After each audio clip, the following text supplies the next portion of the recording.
শুভ সকাল।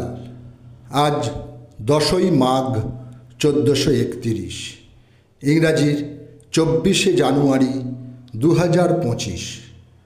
24শে জানুয়ারি 1857 87-র এক কলেজ স্ট্রিটে স্থাপিত হয় কলকাতা বিশ্ববিদ্যালয়।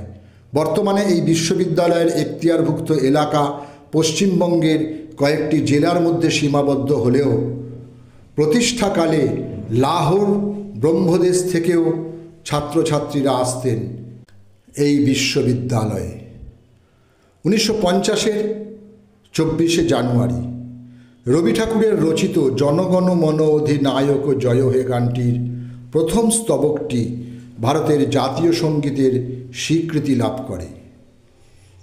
1950-এর 24শে জানুয়ারি ভারতের প্রথম নির্বাচিত রাষ্ট্রপতি হন ডক্টর রাজেন্দ্র প্রসাদ। আইনবিদ্যার ইতিহাসে প্রথম এশীয় ব্যারিস্টার হলেন জ্ঞানেন্দ্রমোহন ঠাকুর। তিনি ছিলেন ঠাকুর পরিবারের পাথুরিয়াঘাটা শাখার গোপীমোহন ঠাকুরের পৌত্র এবং প্রসন্ন কুমার ঠাকুরের পুত্র। আজ তাঁর জন্মদিন। 24শে জানুয়ারি 1826 পাথুরিয়াঘাটায় তাঁর জন্ম হয়।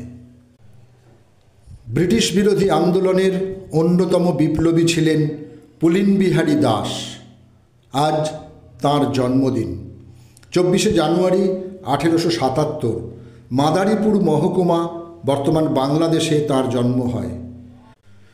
তিনি ছিলেন ঢাকা অনুশীলন সমিতির প্রতিষ্ঠাতা।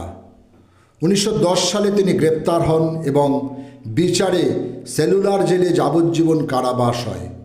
1918 সালে সাজা কিছুটা কমে এবং তাকে বাড়িতে নজরবন্দি করে রাখা হয়। 1919-এ তিনি পুরোপুরি মুক্ত হন।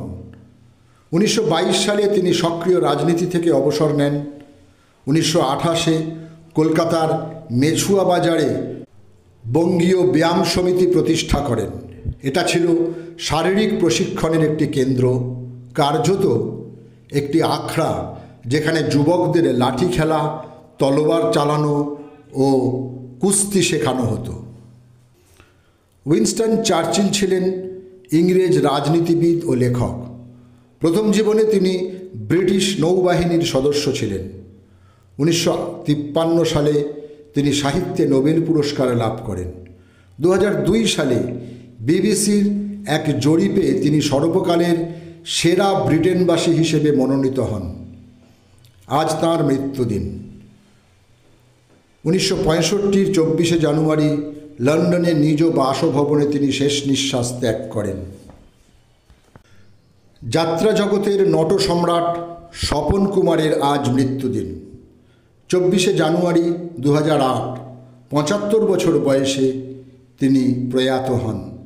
তাঁর মঞ্চ সফল অভিনয় মাইকেল, রক্তলেখা, বাঙালি, কেদার রায়, শেষ রক্ষা ইত্যাদি। তাঁর প্রকৃত নাম সনত কুমার মুখোপাধ্যায়।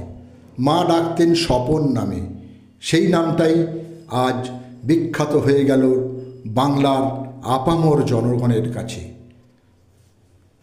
ভারতীয় মার্গ সঙ্গীত ও হিন্দুস্থানি শাস্ত্রীয় সঙ্গীতের প্রবাদ প্রতিম শিল্পী ভীমসেন যোশীর আজ মৃত্যুদিন। 24শে জানুয়ারি 2011 88 বছর বয়সে মহারাষ্ট্রের পুনেতে তিনি প্রয়াত হন।